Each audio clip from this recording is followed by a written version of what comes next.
څنګه چې تاسو وکتل چې زمونږ استاد دې مجلس ته زمونږ د دې مجلس مهمان خصوصي استاد العلماء شیخ القرآن والحدیث حضرت مولانا شوکت علی صاحب ادام الله عمرهم هغوی تشریف راوړه، د هغوی شکریه ادا کوو او د ضلع چارسدی د معروف علمی خاندان چشم و چراغ د استاد مکرم شیخ الحدیث حضرت مولانا سید محمد گور شاہ صاحب حفظه الله د هغوی واره جناب پیر سید حلیم شاه باچا هغوی تشریف راوړو، د زړه د کومې نه هر کلی خوش آمدید اهلا و سهلا مرحبا ویم، شکریه ادا کوم. او چونکې د دې پروګرام تړون د مدرسه انوار القرآن د 25 کال علمی سفر سره دی، نو په دې 25 کال علمی سفر کې د مدرسه انوار القرآن سره جامعه دارالادب، جامعه دارالعلوم اسلامیه چارسده، جامعه دارالعلوم نعمانیه عثمانزی او مدرسه حفظ القرآن بوساخیل دا څلور غټ غټ دارالعلومونه الحمدلله د مدرسه انوار القرآن سره په دې سفر کې په دې میشن کې څنګ په څنګ ولاړو، دې ته د علم رڼا ورکړې دې مدرسې ته. څنګه چې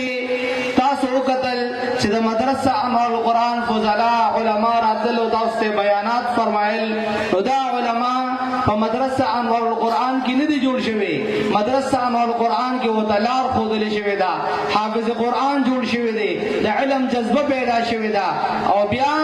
دا خلک دا طلبه کرام زمونږ د قاري صاحب مبارک په حکم باندې په امر باندې څوک جامع دارالادب ته تللي دي، په هغه ځای کې خواري محنت کړې د علما جوړ شوي دي چې مولانا اعظم جان صاحب ستاسو مخې ته دی، زه ستاسو مخې ته یم، نیاز الدین صاحب ستاسو مخې ته دی، دغسې دارالعلوم اسلامیه چارسده ته تللي یو، په هغه ځای نه فراغت شوی دی، جامع دارالعلوم نعمانیه عثمانزیه ته بعضې ملګري تللي دي، هغه ځای نه فراغت شوی دی. خو یقینا د دې کړۍ لومړنۍ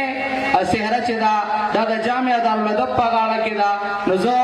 د جامع دارالادب روح روا استاد العلماء شیخ القرآن والحدیث حضرت مولانا شوکت علی صاحب دامت برکاتهم العالیه ته ډېر په درناوي باندې بلنو کوم چې هغوی تشریف راوړي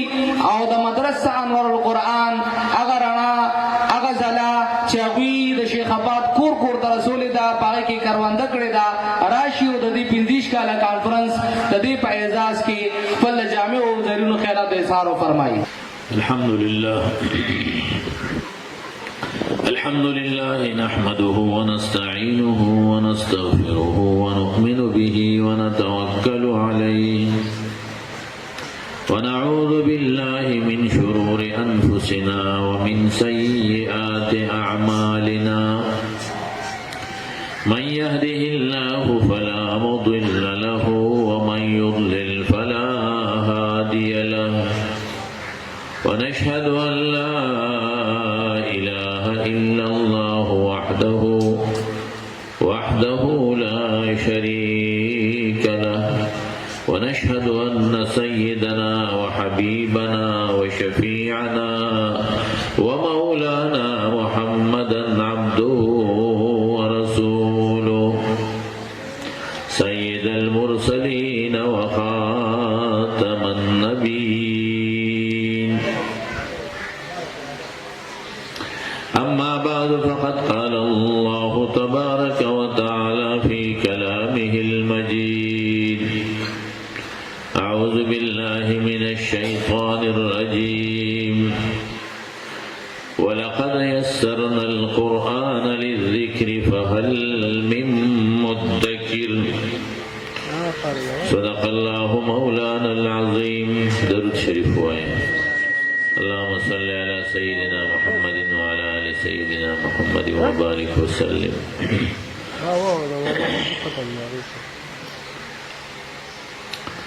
محترم علماء کرام، جناب سید حلیم شاه باچا صاحب نور د مجلس کې ډېر مشران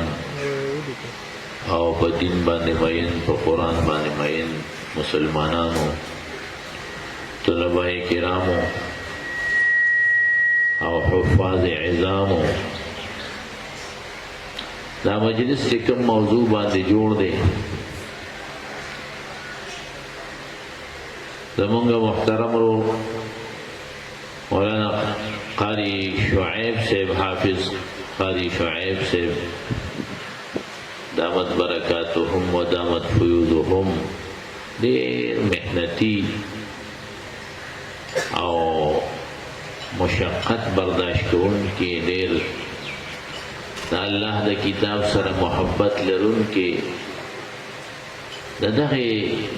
سیمی کې ډیر زیات خدمتو کو حقیقت دا او دا علما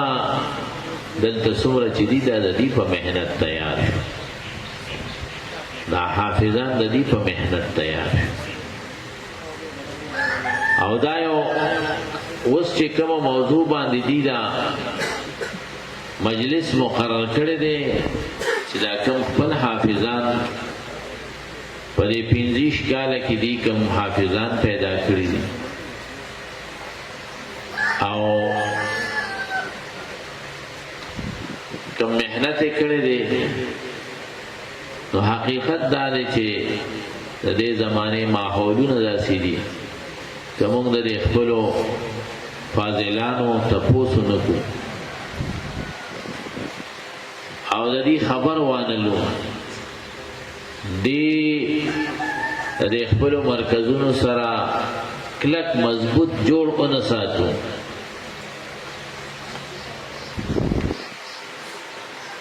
نو دا ماحولونه داسې دي چې په یو ډیران کې ډیر قیمتي سیزم کې کم دی پروتین هغه پکې زنګ شي او خاجو خراب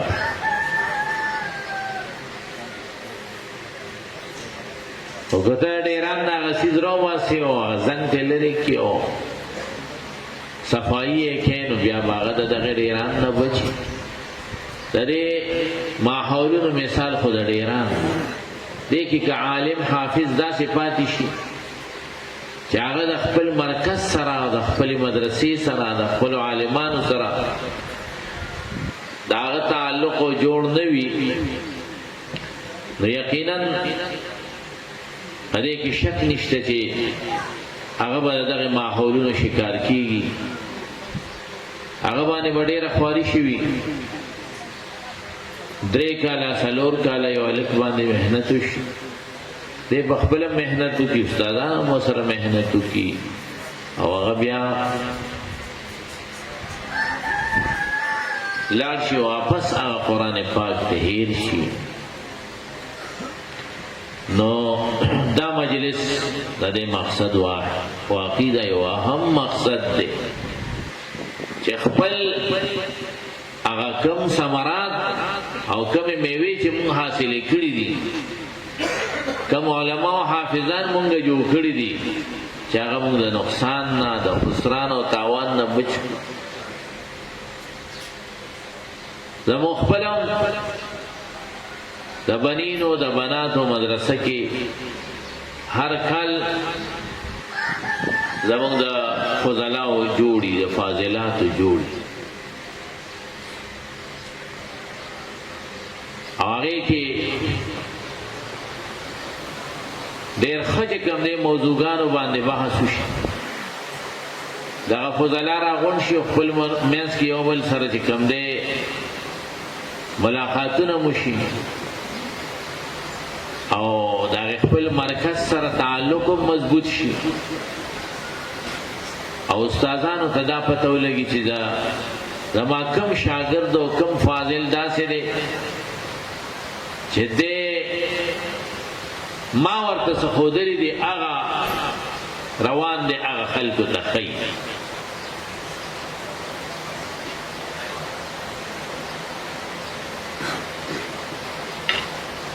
که عالم شوی دی نو دیر لګیا دی دغه علم بل ته خي مزه زما ګټه که حافظ دی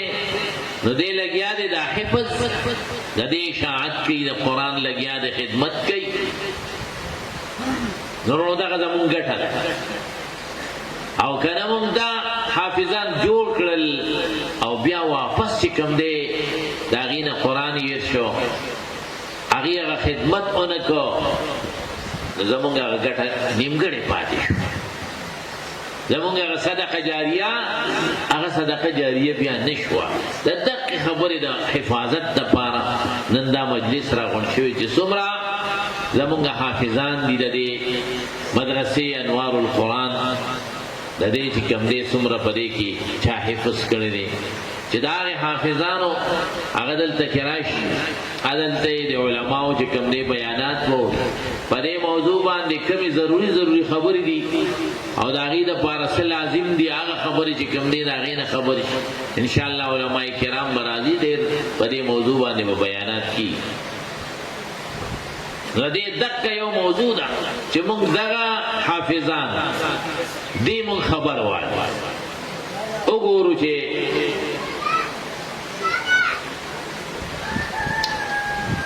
په دې حافظانو کې څومره حافظانو موږ ته حاضري وکړله باقاعده د هغې چې کوم دی رجسټر دلته پروت دي او کوم حافظان چې دي هغې ته اطلاعګانې ورکړي دي او هغه راشي هغه خپل دی کې دستخط وکړي چې ما حاضري کړې ده زه راغلی یم هغه حاضري مونږ یقیني جوړه بیا په هغې کې کوم حافظ مونږ هغه حاضري نه ده کړې د هغه خبر والو چې دا دی ولې نه دی راغلی آیا د دې چرته د دغه ماحولونو شکار شوی دی او کنه څه عذر ورته د هغې د وجې نه دی راغلی انشاءالله دا زما مشوره ده چې د هغې ملګرو چې کوم دی باقاعده حاضري واخیستی شي په دې مجلس کې او هغه کوم ملګري چې نه دي راغلي د هغې خبرګیري بیا وشي ورونو دا حافظان ډېر په خوارۍ باندې تیاري په ډېر محنت تیاري د مور او پلار هم ډېر زیات چې کوم دی خواهشي د مور او پلار هم ورسره ډېر زیات خدمتونه وي خپل بچی د ځان نه جدا کړي خپل بچی چې کوم دی په هغه باندې روزګار نه کوي ځان له پیسې نه ګټي او هغې د خدای قرآن ته د الله د عظیم کتاب ته دې ته وقف کړي دا د هغې یو خواهش چې زما بچی به حافظ کېږي زما بچی به عالم کېږي دی به سبا زما چې کوم دی نو د قیامت په ورځ زما د پاره د سر د تاج چې کوم دی نو ذریعه ګرځي دی به زما د پاره د کم از کم حافظ د لسو کسانو زمونږ چې کوم دی شفاعت به کوي عالمگیر بادشاہ یو لوی بادشاہ نیک تیر شوی دی په دې هندوستان پاکستان هندوستان ټول باندې حکومت کړی پلار ته وی پس خبره خفه شو نو د خپل زامنو باندې حفظ وکړو او پلار له ولېږل چې بابا مونږ حفظ وکړو هغه ورته وی چې حفظ مو کړو ما ته خو به فایده لري چې زما زامنو حفظ کړی وي دا خو د عالمگیر دپاره تاسو ګټه وکړه هغه تاج د قیامت په ورځ خو به هغه ته په سریږي نو د عالمگیر بادشاه ته چې زامنو دا خبره وکړله د عالمگیر بادشاه سره د دې دومره عظیم حکومت نه د هندوستان پاکستان د افغانستان دا ټول یو حکومت د دې حکومت سره هغه قرآن یادول شروع کړو ګورئ او قرآن یاد کو بیا چې کوم دی هغه پلار ته رضا شي خوشحاله شي جزا تا مال دونه چې کوم دی ګټه وکړه ورونو دقه د پلارانو دقه نیت کړي داسې د استادانو بیا دې سره یو د حفظ خواري تاسو د استادانو سره کېنئ او لږ چې دي د ماشومانو ته سبق وایي لږ تاسو خو د هغې اندازه ولګوئ که نه مونږ خو وایو بس بچی مې ولېږه قاري صاحب له مې ولېږه قاري صاحب پوه شه او کار یې پوه شه بیا کالو سر تپوس نه کوو نه ته راشه لږ کښېنه ته قاري صاحب سره زما دا بچی څنګه سبق وایي دا قاري صاحب څومره سبق ښیي دې څنګه سبق ښیي دې څنګه د ده څه ژوند دی ومونږ قاری صاحب نه یریږو موږ قاری صاحب له خوا رالو تاواني بشو مولوي صاحب له خوا رالو تاواني بشو تاوان پکې نشته ګټه ده خالصه ګټه تاسو د اسحاق مولوي صاحب څومره تفصیل سره خبره وکړله چې ستاسو د عالمانو سره ګټه ده نو چې ته کښېنې او د قاري صاحب خواري وینې بیا به تا ته اندازه ولګي نو د سرپرست او د مشر لم پکار چې د خپل بچي تپوس وکړي د خپل بچي ته راشي کښېني قاري صاحب سره خپل تعلق ساتي داسې خلک دا یاد ساتئ زموږ تجربه ده بعضې بچی هغه په خپل شوق باندې حفظ کوي د پلار یې څه خواهش نه نو یا خو داسې وشي چې د بچي نه چې کوم دی په نیمه کې قرآن پاتې شي ځکه د مور او پلار یې څه چې کوم دی مینه او شوق نشته نو یو خو د الله نعمت دی د الله د نعمت نه محروم شي دویمه دا چې دا بچی چې کوم دی خو د مور او پلار ته هم ګوري که نه زما د مور او پلار چې کوم دی هم څه شوق شته نو د بچي خو کله به شوق وي کله به شوق چې کوم دی نو مړاوي شي نه چې د مور او پلار شوق دی نه که د بچي په شوق کې کمې هم راځي نو دی وتو چې نه سبق لمه دی راشي استاد سره میلاو شي دا یاد ساتئ چې د مور او پلار مینا شوق او محبت د قرآن سره د عالمانو سره دا سبب ستا د بچي د کامیابی دی به خدای کامیاب دی به خدای حافظ او دویمه دا چې د دې حافظ دپاره دا کوم حافظ چې دی حافظ شوی یا حافظ کیږي به نو دام یاد ساتئ حافظان او عالمان فاضلان ټول دی یاد ساتي چې نن سبا ګناهونه ډېر زیات او خاص کر د موبایلو او د تصویرانو او د بې حیایۍ دا ګناهونه ډېر زیات دي د دې نه ځان ساتل د نظر حفاظت کول دا د حفظ د یاد ساتلو د پاره یو سبب او ذریعہ ډېر واقعات علماء لیکلي دي چې په هغې کې د بدنظرۍ د وجې نه الله پاک چې کوم دی د حافظ د ټول قرآن هېر کړی دی ډېر واقعات داسې یو عالم یو بزرگ واقعا لیکي چې قرآن هم ورته یاد او 1,00,000 حدیث هم ورته یاد یو نظر په یو زنانه باندې ور پریوتی دی او الله امتحان هم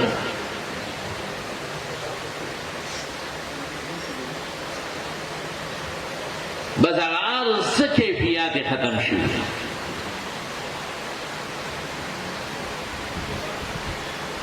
قرآن تیر شوی دی احادیث ته ټول هېر شوي دي او د هغې زنانه په تکل کې دې ته مجبوره شوی دی چې د هغې پلار عیسائی و هغه چې کوم دی په دې وی ماله به د خنزیران سره د خنزیرانو رما لکه څنګه چې مونږ د ګډو چیلو دا ساتونه هغې خنزیران ساتي وی دا به ماله سره